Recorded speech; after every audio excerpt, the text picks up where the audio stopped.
welcome to Bitstorm, a comedy game design podcast by two guys who know nothing about comedy nor game design. I'm Trevor Scott, and with me, as always, is Ben Slinger. Yes, I am. I'm like, you're editing. So see how long a pause I could put in there before you thought that I'd gone to take a piss. Right as we started the podcast. Hi, welcome to Bitstorm. We're going to play Click Pitch. Are we? And that isn't... I mean, we don't have to. We could do something else if you want. Yeah, I got nothing. Okay. Click Pitch is a game where we each have a random word generator in front of us on our computer screens. And on the count of 3, 2, 1, click, we're going to take our mice and click the refresh button on the HTML page that is our generator and get a new word and put them together and make a game design. And hopefully it's rad as balls. And you at home can also click refresh on it. Yeah, it's not going to affect the podcast in any way, but or maybe it will. We don't know. Maybe it will affect the podcast in an alternate dimension where your click somehow alters the electrons in our computer. The fact that we'll never know. There's going to be one person out there who clicks at the same time that we do, and they get the exact same word that we do, and they're just going to go, "Oh my god, they chose my word." Yes. It worked. That electron traveled back through time into Trevor's computer, flicked that switch, and the word he got was keep. Keep. See? Geology. Keep I'm thinking of in like the castle kind of term, right? Like a keep. Yeah, I guess it's a fortified tower built within a castle, according to Wikipedia. Good old Wikipedia. And so maybe this is about discovering something, or like maybe there's something in the rocks that this castle is made from that's interesting. Maybe it's them discovering something about the earth and the rocks nearby. Doesn't necessarily have to be at the time that the castle was populated. It could be modern times, and there's like a anthropologist or whatever who digs something up, and I don't know. What do you think? What do I think? Or it could just be a game where you get to find and keep rocks. So, Pet Rock Simulator. Yeah, I'm thinking Pet Rock Simulator, but set in the castle. So it's like medieval Pet Rock Simulator. Okay, so let's talk about what Pet Rock Simulator might be, and then how having it set in the medieval castle would alter that. So, you know how, like, the Pokemon games are all the rage, and how, you know, Digimon and Beyblades and all these sort of things are out there. Well, I like the idea that these pet rocks can actually be battled against each other. Okay. Sorry, I'm laughing because I got the image of people just like smashing rocks together, and, you know, whichever one breaks or bashes the other one out of their hand or something wins. Yeah. Okay. Rocks as collectible battle creatures. Yep. So what I love about what you said was the fact that they're inanimate objects. So they are still inanimate objects, but, you know, it's physically the people just smashing rocks against each other. Like, and you can go for like the knuckle attack that you basically breaking their hand and all this sort of stuff. Yeah, for sure. And of course, different types of rocks are going to have different names, different attributes. Yeah. You know, the porous rocks are not going to hold up to as much damage from a harder rock, but you can like scrape the skin off really well. Yeah. Like opponent. Quartz can be rather sharp. Like you're gonna fuck someone's hand up with that. Yeah. How much are these trainers, the rock trainers? How much are they allowed to alter the rock from its base sort of Like the way they find it. Well, I think in the underground league of like the the rock battling thing, you know, they sort of get brought down to like, you know, you can shave them down into like a shiv shape and all this sort of stuff. But in the at what point is it no longer a rock? It's just a knife. That's not a rock. This is a rock.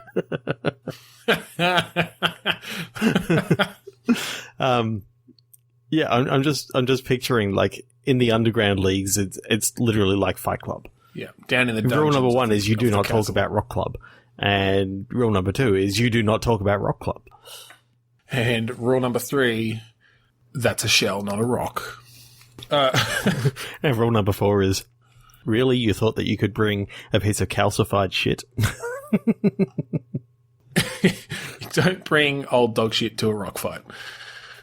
It crumbles to dust in your hands.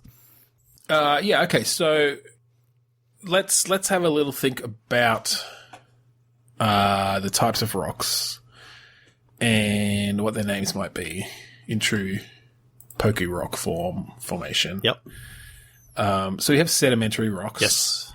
Which are like limestone and that sort of thing. Yeah. Yes, I'm reading directly off of the web here because I don't know enough about geology, but I think within rocks are also like ores and that sort of stuff. Like, you know, you can get your iron ore, you can get your copper, you can get your coal, you can get... Well, I like the idea that also the transformation, like you've got the sort of Pokemon evolutions, but in this case, if you've got a sedimentary rock, you know, you've got a nice chunk of limestone, and someone comes at you with, you know, with something a bit harder, like some granite or something. Yep. Then they might win, but in the process of winning, they might split your rock in two, and inside there's a diamond. You find like a fossil or something, or a crystal of some kind or whatever, and like now you've got a new rock. Now you've got the next form.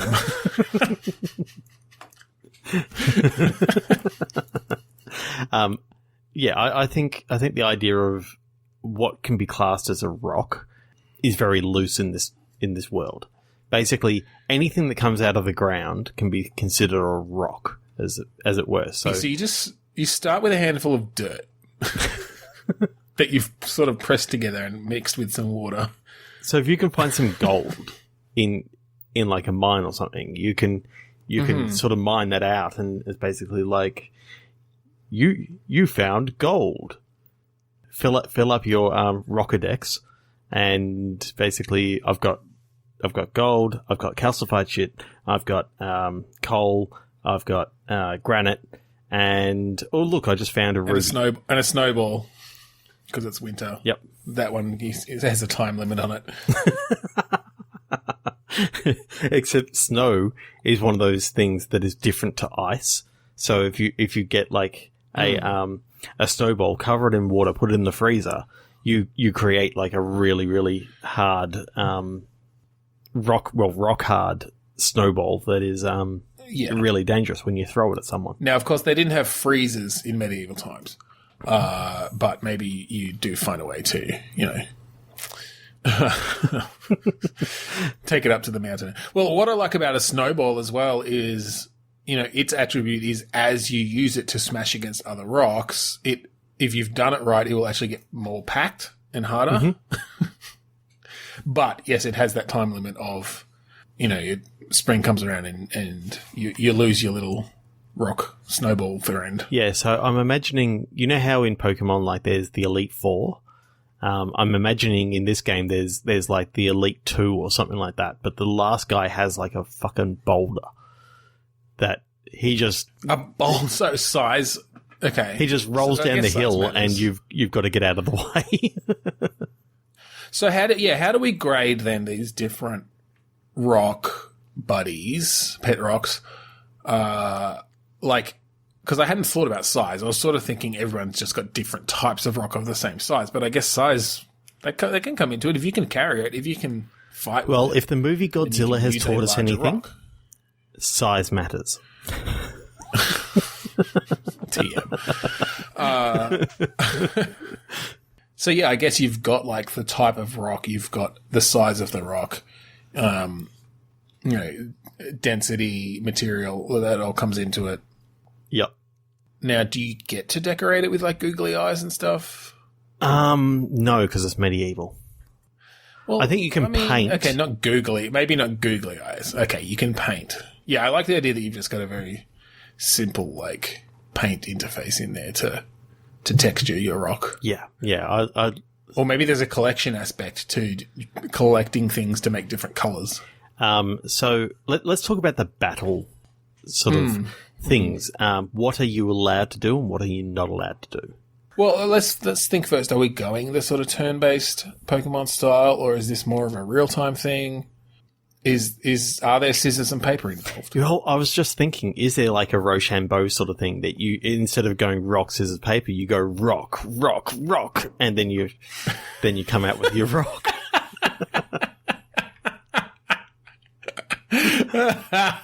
Yeah, I like that. So you've kind of each got your little bag of rocks. Okay, so I think it's like a rock, scissors, paper, but there's like sort of like, your rock paper scissors lizard Spock, that there's like more types that sort of like they each beat two and they get beaten by two. You've got like a circular, like each one beats 3 others or something, or based on your types of rocks. Yeah.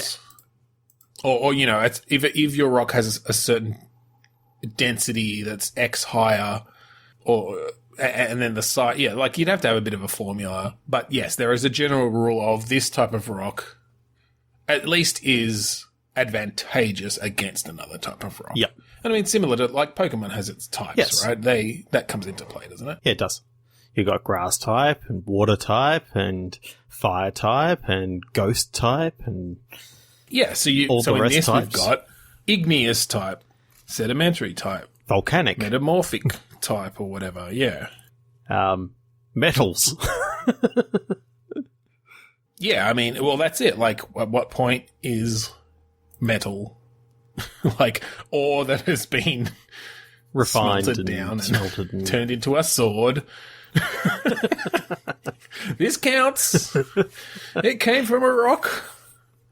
No, I think you'd have to have a certain limit on refinement in general. Again, underground clubs, no such thing.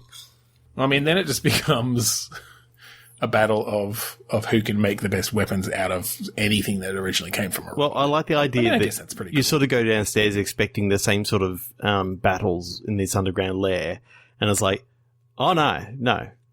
You need to craft the rock into a weapon to fight to the death. But they can't use. But the thing is, it still has to be entirely from rock, so they can't put like wooden hilts and stuff. No, they have to, and a single type of rock as well. You can't make alloys. No. You can't mix. You can't have like a hilt that's from a different piece of rock. No. You definitely don't want anything like that. I mean, basically, you want, if you're going to get vibrations all the way through this motherfucker, you don't want any sort of like handle that is, of a different type that is going to create a shock absorber. You need to feel all that shock all the way through. Yeah. I think in the underground club, what you're looking for is the different resonance points of rocks. As you smack them together, like if you can tune your rock sword into, or you got a few different frequencies that tuning you can fork, basically, hit the resonance point of say they've got a gold sword, so you create, I don't know, a silver sword that you hit it against, it hits the resonance point and completely crumbles. Cool, I like it. So I think that getting to resonance points is no, it's fine. Is it just too far? No, it's just far enough. Improv, baby. 3, 2, 1, click. This one is timely, considering the state of Australian politics. Ballot. Kidney.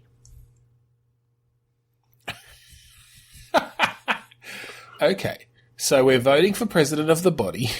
No, I think we've done that before. So what I think it is this is a futuristic world in which body parts have become like a highly sought after commodity.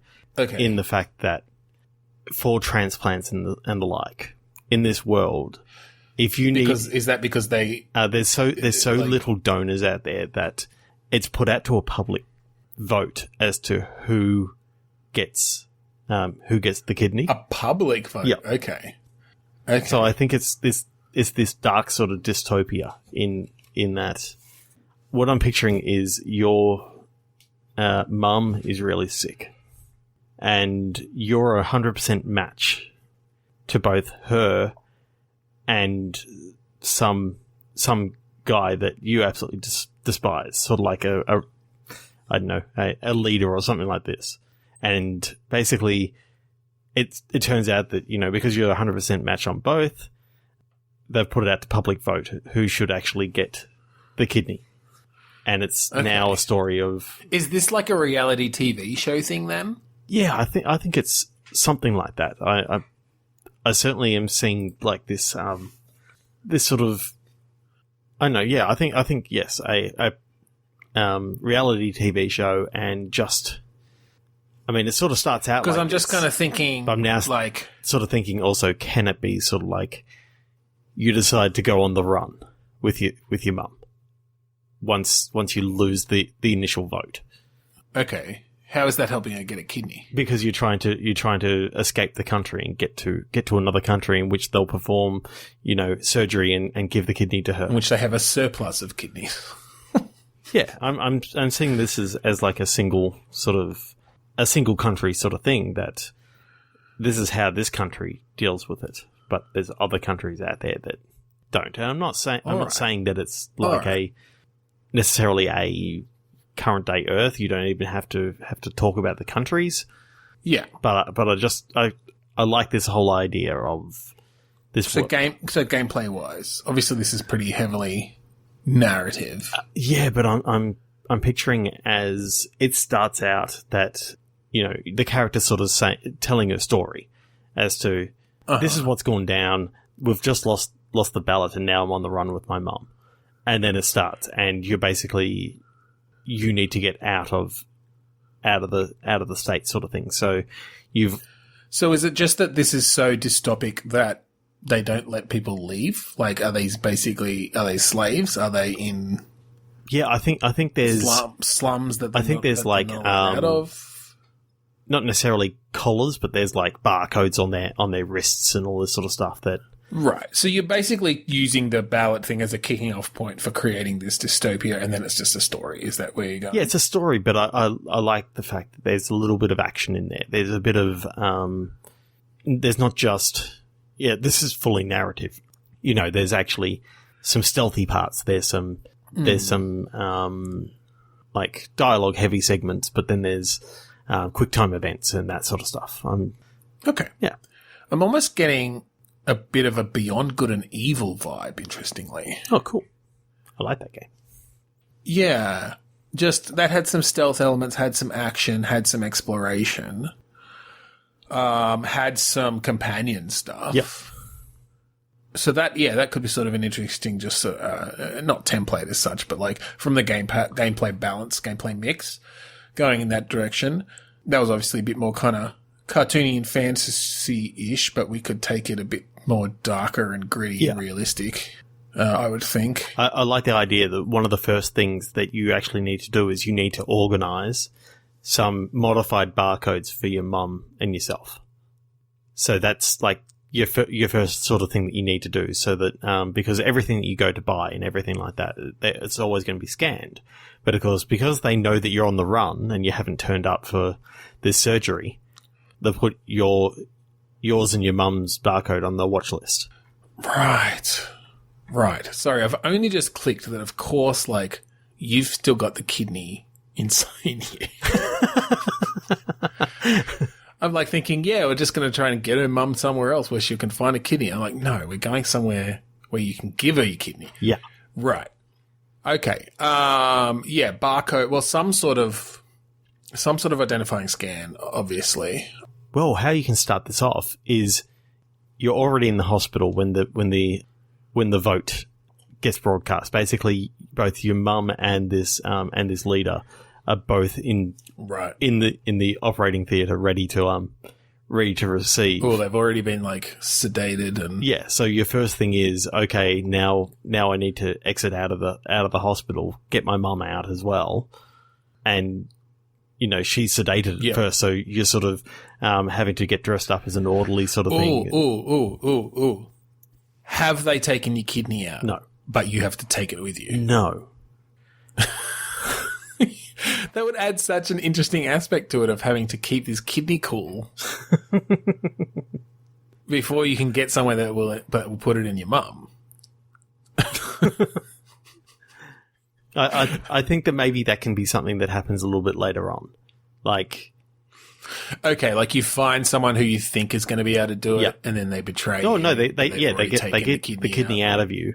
And I'm liking the fact that this is, like futuristic technology that you're awake the whole time. Well, because now I'm thinking there's a bounty on your kidney for this like leader. Yeah. So maybe this person does double cross you, and they're like, "Yeah, I'll put the kidney in your mum." But then you realize after they've taken it out, they're actually going to go sell it to the highest bidder, and you're like, "Fuck that!" and knock them out and take it, and then you're on the run again. But now your kidney's out. Yeah, now your kidney's out in like one of those little esky things with like the dry ice and shit in it.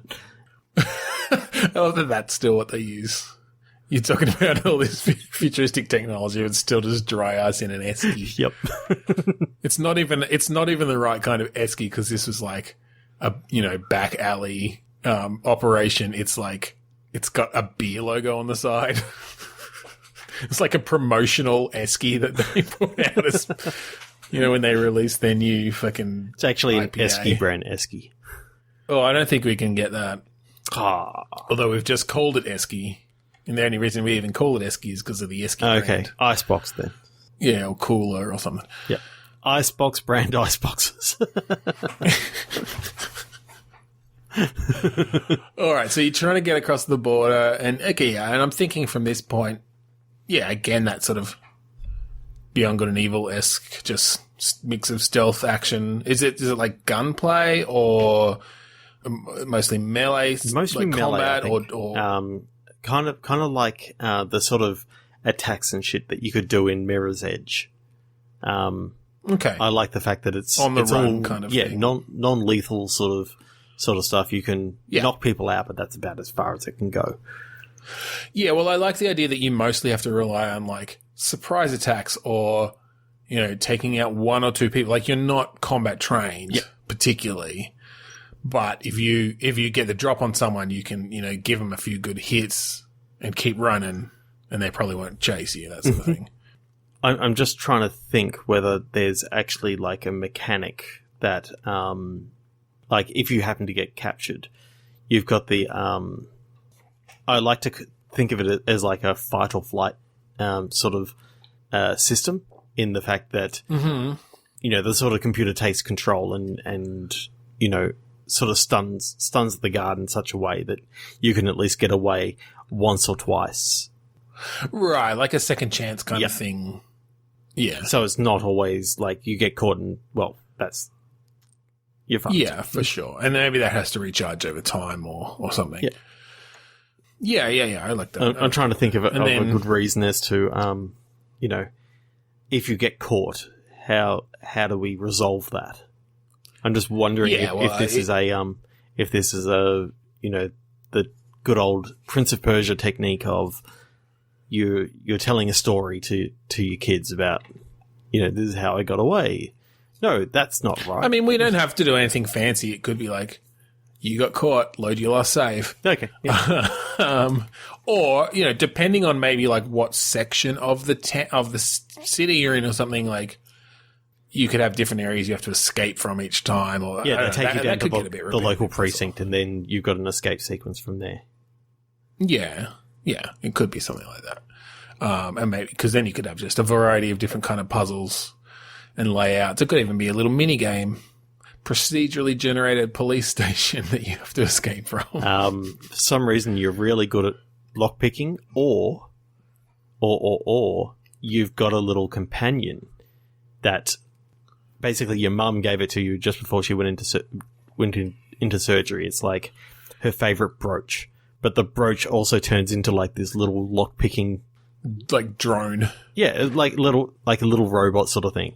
I think that, you know, it's that could be kind of cool, that you can call on your brooch to help unlock your cell and that sort of stuff, and that's how you. Yeah, well, I think maybe it comes down to some sort of resource collecting as well. Like, if you get caught and you've got plenty of power for your little lockpicking brooch, then you're going to just be able to blast your way through all these doors.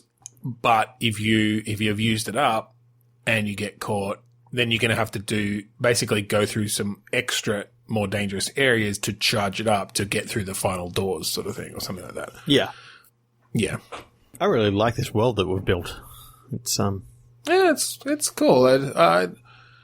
Having the whole shortage of organs, is it just because a lot of people need kidneys? Like, is there some sort of kidney disease? Yeah, I think there's like or it's just donors in general are few and far between. You know, the world is so polluted that most people's kidneys are non-viable for.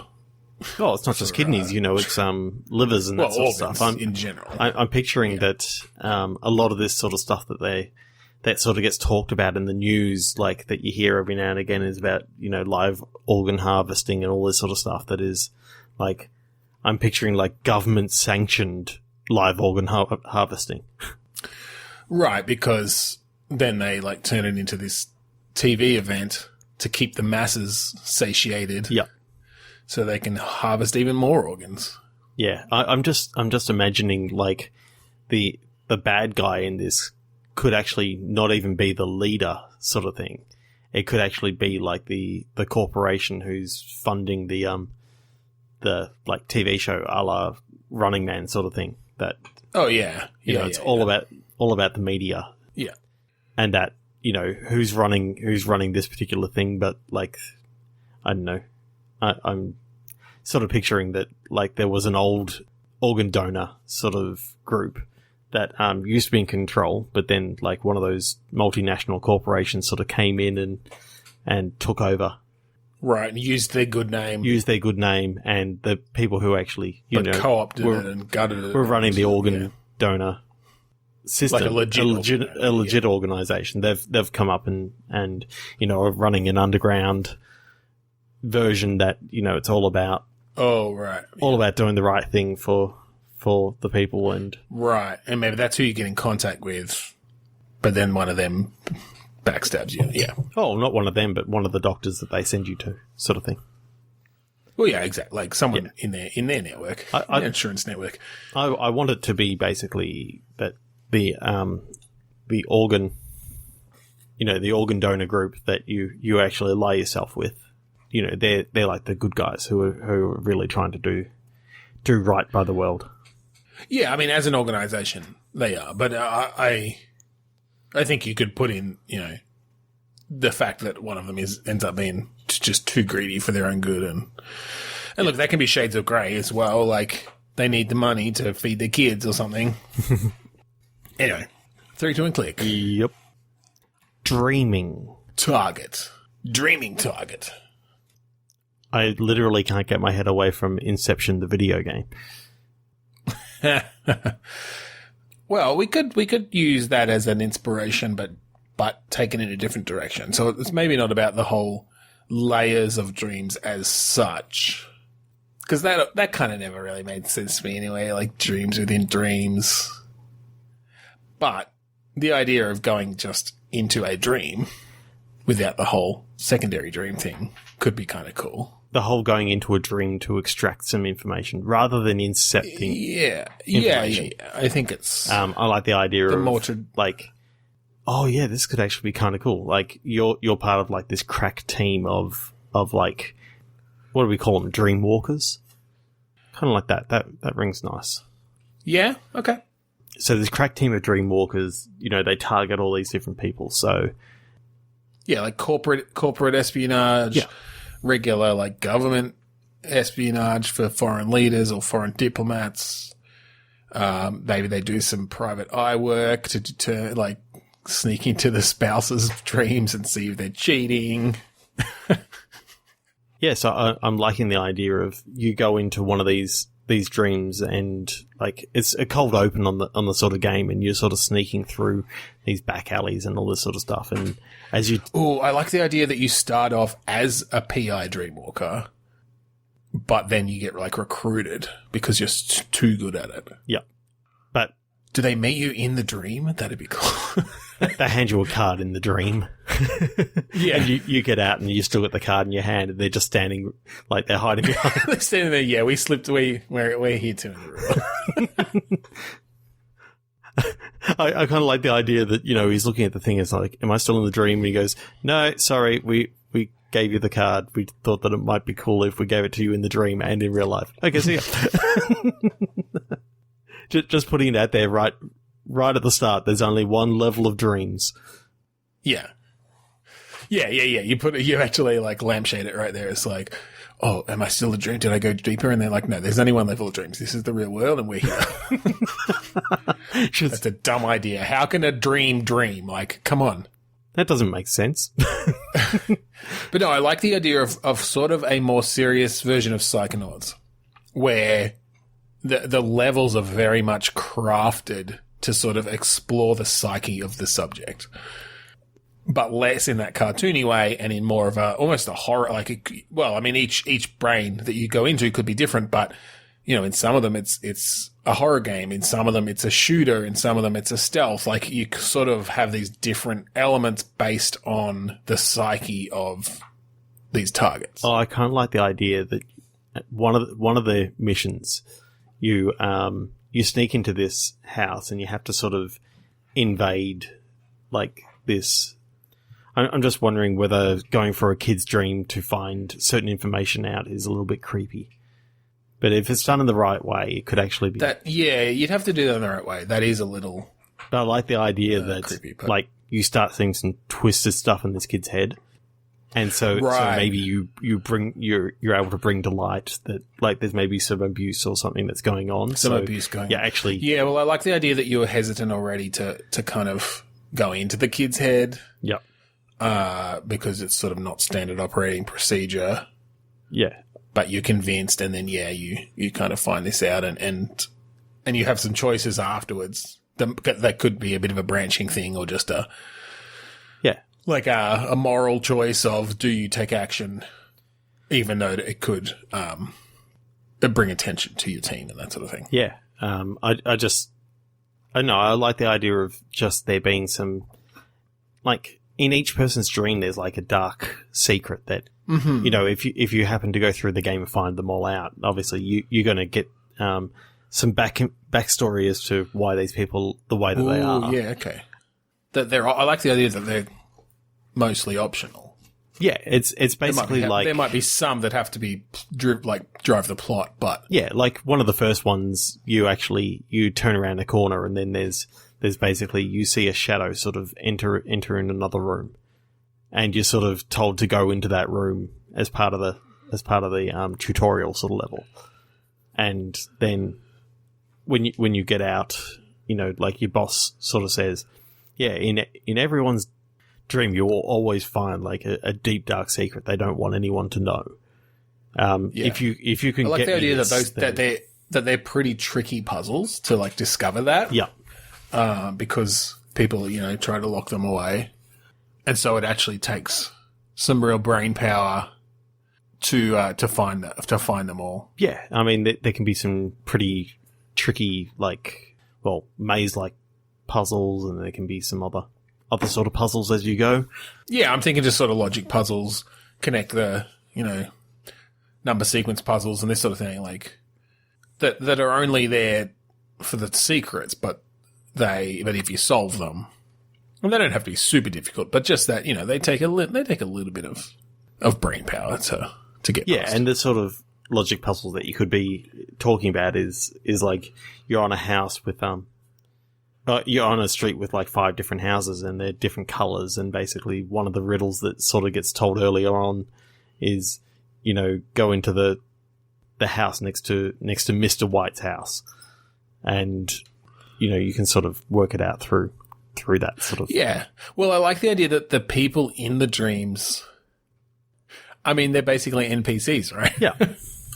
So them repeating the same thing over and over again is actually totally in context. Yep. And it's totally correct. Like, yeah, I'm picturing that, like, they're just slightly off. Like you look at all the women's face in this one guy's dream. They're all the exact same face. Like, well, and that could even be part of the puzzle.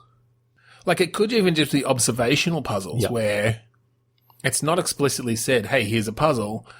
But yeah, if you happen to notice that all the women in this guy's dream have the same face, and then like you come across, you happen to see that that in the outside world, like, this is just a young version of his mum or something like that. So he's got that sort of, yeah, like you make some connection. You've got you give the player the resources to figure that out, and then they just have to make that connection to then see, oh, like maybe I need to call mum in the dream or something. It's on their phone, and well, because you could really play with numbers and words and things in the dream too. Like they can shift and they can change and stuff based on different things. I was kind of like the idea of going into like this CEO's brain, and it's like this huge Candyland sort of scene. And it's like, what the fuck? Everything is money. No, I'm thinking Candyland as in, like it's actual all Candyland. It's all, sunshine and lollipops and all this sort of stuff. And it's like, what the fuck is going on? And what is that saying about this CEO? That maybe he's just he's just an optimist trapped in the body of a hard-assed businessman. Yeah. And, it sort of gives a view as to the inner psyche. And yeah, I like the idea that there are some where it's like their deep, dark secret isn't actually anything evil or wrong. It's just that they're not who they sort of present to be on the outside. Yeah. Yeah. Well, this is really, really cool. Yeah. And just to put a slightly different spin on it, because I think, well, not a different spin necessarily, but from a gameplay point of view, I think we're both sort of thinking relatively linear kind of thing. But if you could put either some procedural stuff or some, I don't know, some deeper mechanics around the dream walking, I'm almost picturing a bit of a mission-based structure, almost a bit of an XCOM-y kind of thing where, yes, you've got these story missions that are pushing the story forward, but like a lot of it is also just playing these missions and, building up maybe you're actually running the whole team kind of thing. Like maybe, and you could still be a specific character, but, you're able to sort of upgrade them and there's stats and. If you're going to do that though, I don't want it like an XCOM interface, because I'm loving the idea of being able to physically run and jump in these sort of. No. things. Sorry, no, I didn't mean. I only meant XCOM in the more of the overworld style. Yeah, and maybe in basically you're managing your squad. Yeah, so you've hired your squad based on certain skills. You're trying to build up their skills as they go, but you can also each mission that you go on, you're inhabiting the operative that you're sending in. Yeah, well, and I think maybe from a skills perspective, depending on the mission and the target, you choose, maybe just one, maybe it's just a pair. Maybe there's some limitation that like the human brain, can't take more than 2 infiltrators in their dream. Well, and so you have to choose the right partner based on what you expect to find within the dream. And so that's somewhere where like the CEO's brain is going to throw you for a loop. Yeah. Okay, so I'm picturing that you've got like a recon mission in which you're sort of investigating this person's life outside of... Well, or maybe you just get a dossier, right? I think maybe you just get a dossier up front and it's like, here's who they are, here's their job, here's a bit about them, here's some information. Choose your team member. Mm-hmm. And, and some people are going to be better at, decrypting dream language or something, right? Like they're experts in the way the brain converts, language. Some are going to be literally like, well, we're going to have to fucking fight people in here. Like this person's going to have a violent psyche that we have to fight back against. Yeah. I kind of like the idea that this person's had dream training and they actually, they lucid dream all the time. So they can create shit in their dream. You need to. Yeah, like you can, exactly. You can stealthy. come up against lucid dreamers. I like that. Lucy's. We got a Lucy. I know. I kind of like the idea that every now and again there's like a nightmare sort of that you end up in. Like, well, I think maybe there's a risk. I think maybe in every dream there's a risk of you inadvertently turning it into a nightmare. Oh yeah, hitting a trigger that turns it into a nightmare that basically becomes dangerous for you and... Well, probably just you. I don't think it makes it dangerous for the target. They're just having a nightmare. But you have to get the fuck out of there. and if you don't get your information, like, you fail the mission. Okay, I kind of like the idea that if you die in someone else's dream, that's permanent. But if you die in your own dream, then it's all good. Yeah, well, I think you're projecting your consciousness in some way into this person. Yep. And so if your consciousness dies in their dream, then your body's left a vegetable, basically. Yep. But if your own consciousness dies in its own dream, like, so if you happen to kill one of these guys, they just wake up. So I think that's a good sort of halfway point between the typical trope of, if you die in your dream, you die in real life, when really, if you die in someone else's dream, you die in real life. Yeah. Yeah. And I mean, maybe there's like, I don't know, it depends how harsh you want to make the penalties. It could be that there's a way that, to bring you back by someone else going in and extracting your consciousness or something. Yep. But basically you're a vegetable in the real world until someone goes in and frees the... Yeah, and so there could even be missions around that, right? Like, that could even be how it introduces the concept. It's like, we lost an operative. We lost Jeremy inside of Helena's head. Yeah. It was just a training op. Like, I like the idea that Helena's one of the team. Oh, yeah, okay. Like... Okay. Yeah. And I think, being a dream operative or a dream walker, it's a pretty sought after position that you always sort of... Dream ops. Training to get better, but one thing that you can't quite stop is if your psyche and your subconscious realizes that there's another psyche or there's a dream walker in your head, then it basically attacks it almost like a okay. I mean, and that's similar to Inception, right? Yeah, like where the environment itself starts pushing out the infiltrator. Yeah. But in this way, it's almost like the white blood cells attacking a foreign invader. I kind of like the idea that and also just not to take from Inception too much, that it is that your dream self will try to push out or kill the infiltrator. It's not necessarily the whole anybody in the dream.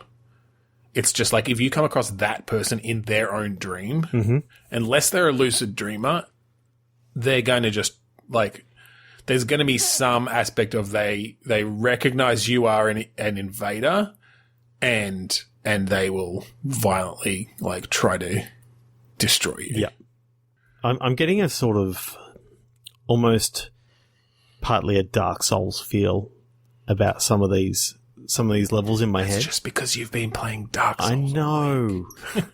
But I'm liking the idea of like, in some levels, like, the boss character is basically like this grotesque version of the person it's like the grotesque psyche of this person. Ooh, okay, yeah. So, like, you see them, you've just about got out with the stuff, and they just transform into this demonic sort of massive version of themselves that you've sort of got to go up against. I think you can get out of the there are certain ways that you could have actually got out of this without having to fight this thing. But so then you've got the sort of like a go through and kill all the psyche sort of achievement, and then you can go in, have the get in and get out without being noticed challenges and achievements and that sort of stuff. Yeah. Yeah, well, and I think that's really going to also come down to the type of mind you're going into. But yeah, like maybe each level can have, depending on the type of level it's going to be, it'll have like, the challenge goals. Yeah, that's really cool. Yeah, I like Dreamwalkers are cool, man. Dream Ops. Dream on. Dream Ops 2073. 3, 2, 1, click. Chaos. Cloth. Oh, I like the idea of some sort of product called Chaos Cloth. I don't know what it would do, but it's just got a nice ring to it. I'm trying to get out of my head like any more like Dark Souls sort of thing. I'm trying to think of something that's a bit more mechanically simple and narratively simple, based more around game mechanics. Maybe this is some sort of game where you play on some sort of like undulating cloth. Maybe you play like a dust mite. Like a flea on a human or something, like going across their clothes. I don't know. I'm just trying to think of how that could, the shifts in cloth could, basically your landscape is moving then, right? And then that can be sort of where the chaos comes in, the chaotic aspect of that. Yeah. I mean, where I was sort of thinking was you and your boyfriend have just come back from an Egyptian trip where you picked up a, basically, I'm saying Egyptian trip because I'm thinking of, the 5,000 thread count Egyptian cotton sort of sheets. Okay. But I'm thinking that you bought them from like this back alley store, and it turns out that like they were cursed by some like chaotic malevolent being. Okay. So you're basically, you've gone to have a shower while your boyfriend gets sort of ready for bed. He lays down in bed, and when you come out, he's like suffocated. Oh, not suffocated, but like become infected with this like chaotic being that is. Okay. Has he like, I'm trying to think of the visual. Is he like sunk into the sheets? Have the sheets sort of started enveloping him in some way?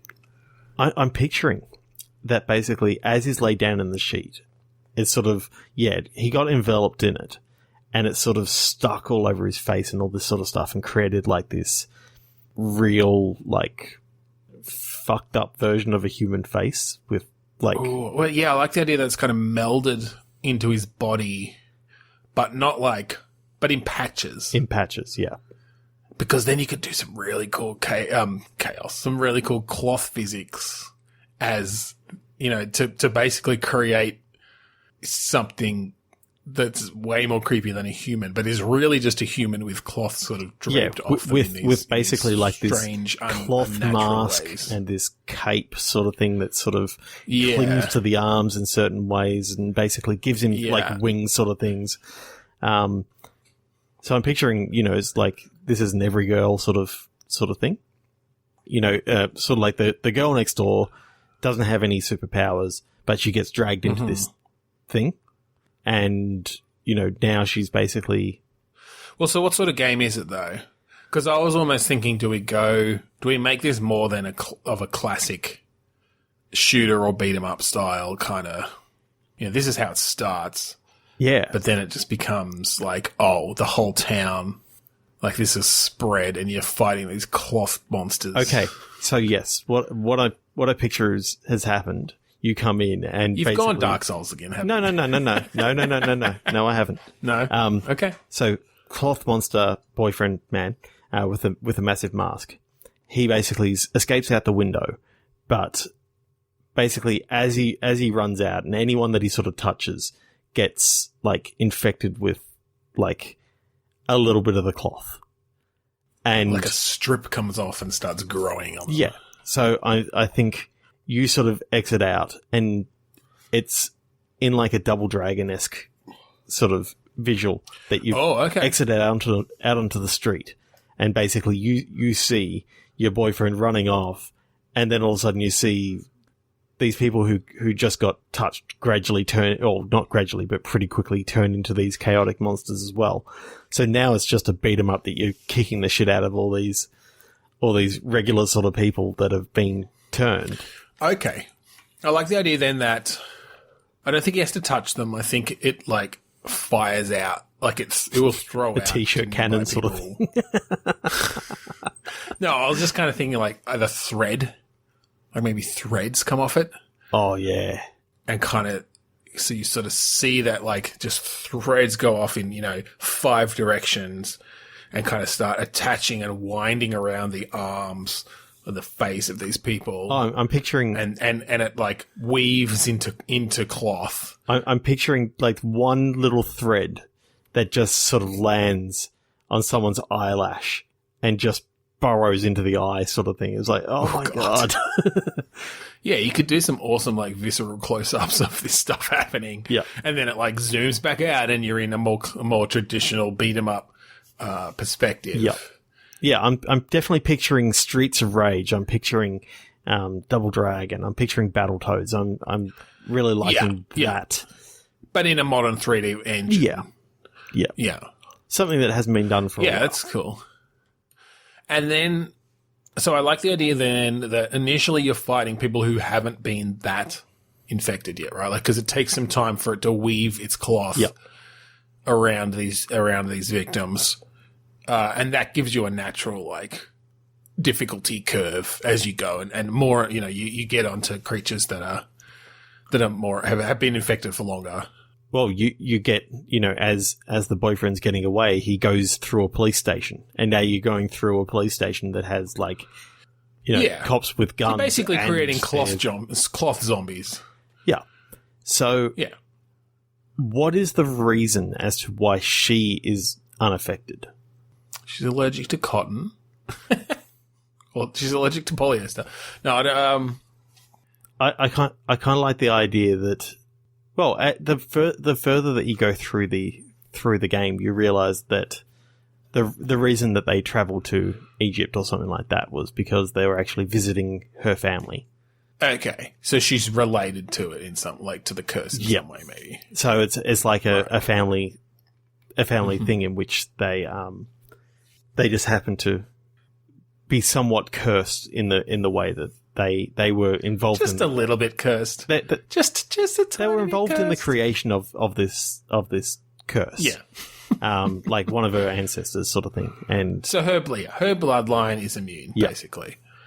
Yeah, okay, that's a good enough reason. Yeah. And then that can obviously that can be revealed across the course of it, and you find out how to stop it or something. A conversation with your grandma and that sort of stuff. And I like the idea that your grandma turns out to be some like kick-ass, like awesome fighter as well. Like I'm picturing that it goes through like a nursing home at one stage. Okay, and she's the only one left. Well, she's like taking them all out when you're sort of like, oh my God, my grandmother is here, and all the residents have been turned into these zombies, and then you get towards the end and your grandma just kicks open the door and she's just got her cane up in a fighting position sort of thing, and just I don't know, cotton all over her, she's beating the shit out of all these cloth just zombies. Like thread, there's like drapes of like strips of cotton and thread all. The air is like, there's just kind of, these like really light threads just through the air, just kind of drifting down. Yeah, I'm just picturing like how awesome this kick-ass granny could actually be. Like, she'd be one of my favorite characters in the whole thing. And then, like, how in Castle Crashers, how you could unlock different different players. Yeah, I like the idea that you unlock the grandma to play as going forward. Well, I was just thinking about player 2. But maybe what we do is we just, so if you're playing one player, you can choose from 2 characters, a man or a woman, and siblings or cousins or something. No. I think just a man or a woman, and like the beginning is always the same. It's always a boyfriend, so you're obviously either a heterosexual woman or a gay man, just to piss off every dude bro out there who likes to play games. But if you want to play 2-player, then we're giving some representative to the polyamorous crowd, and it's literally just another person in the relationship at the beginning. I guess I see what you were getting at is the whole bloodline thing. Yeah. Maybe they find out they're long-lost cousins. Kissing cousins. Yeah. And look, whatever. There's no real reason. Once you're past, like, cousin, second cousin or whatever, whatever, it's all the same. We're not gonna kink shame anyone or love shame or whatever. Yeah, so no, I like that idea then that... So wait, are you just having to find family members then that you unlock? No, I think... Or do you find some way to... The thing is, when you realise that it's all sort of leading towards this nursing home in the path of destruction, she realises, oh my god, my grandmother's in there. Gram! Yeah, and just the fact that Gram is like this kick-ass character that, yeah, beats the shit out of she probably gives you some exposition. She knows about the curse. Yeah. And then from then on, that's just one thing. You can then have a bit of a branching sort of thing where you got to clean up different areas of the city that he's been in to get some idea as to where he's going next. Sort of like going down through this level, and then you go through this level, and then, by going through this, you actually work out where it goes next. Yeah, that's cool. Well, we'll do it just like different parts of the city you can visit in different orders or something. Yeah. And look, obviously, if on the whole bloodline thing, like if the curse was far enough back, there could be a lot of people who have this particular, person as their ancestor. So you don't have to. So it could be that you're just tracking down. It's basically a very violent genealogy project because you're finding people who have the same ancestor as you. Like, hey, we all have the same great grandfather. Sponsored by Ancestry.com. Yeah. Maybe that's how you find one of the next people. It's like, go on to Ancestry.com. All right, there's going to be someone still alive over working at the bank on 32nd Street. You look at your email and it's like, you've found 13 matches. Well, I like the idea that that's the unlock screen is an Ancestry.com family tree. And as you find the new characters, then in New Game Plus, you can choose any of them. Oh, and then you get to play like the scene leading up to when the main characters sort of get there, and then what happens to their journey along the way outside of that. Oh yeah, like each one has a different kind of intro level and then prologue. Yeah. Oh, I like that. I like that a lot. Yeah, that's cool. That's cool. The idea of the Ancestry.com and the fact that to unlock this character, unlock this thing, you must pay $5.95. Well, I mean, it's going to make sense. Then you can have any additional DLC characters just be actually within the Ancestry.com app in the game. It's like if you want to find even more people in your family tree, pay another $3.50. Yeah. So what are you thinking that we call this game? Oh, thread count. Yeah, Strange Bedfellows. Strange Bedfellows. It's a sheet 'em up. Sheet 'em up. Okay. All right. One more. One more. 3, 2, 1, click. 2, 1, click. Bucket. Accuracy. It's pronounced bouquet. So keeping up appearances. Telltale. Where in like her old life, she was a sharpshooter.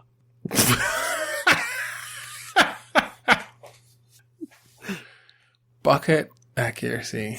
I mean, we can go with the name. We can spin off keeping up appearances. Maybe it's like one of her grandchildren or something. And so it is this very proper British woman who also happens to be a sharpshooter. Either a sharpshooter or I'm picturing it's like a Mr. and Mrs. Smith sort of thing that, you know, she's an assassin sort of thing. Mr. and Mrs. Bouquet. I love this thing of like shit starts going down in this small town, and you know she's out tending to a garden, all this sort of stuff. And so are we saying she's elderly? Well, how old will she be now? Like she was what, in her 50s in the 80s. So, well, I mean, are we going with a descendant, or are we literally going with Hyacinth Bucket? I kind of think it's got to be Hyacinth Bucket. All right. But maybe it's set in the 80s, so that she's still the same character. Like, yeah. So it was 25-ish years ago. She's 90 now. Jesus. Yeah, she definitely can't be doing like assassin sort of work anymore. Well, or can she? Okay, no, we can set it in the 90s, which is when the show was on. Yep. Okay. So is I'm just trying to think how you even get from the garden and the sort of upper class, you know, pretension to, oh, and now I have to go fucking assassinate someone. So what actually happens is it sort of starts out like a normal sort of episode of Keeping Up Appearances, where, you know, I don't know, one of her neighbours comes across and mistakenly calls her Hyacinth Bucket. And she goes, no, it's Bouquet. And then, like... Motherfucker, and then pulls out a gun. Well, I'm thinking what actually happens is she gets a phone call. And that's where you sort of, you go off and Is this Agent Bucket? No, it's Agent Bouquet.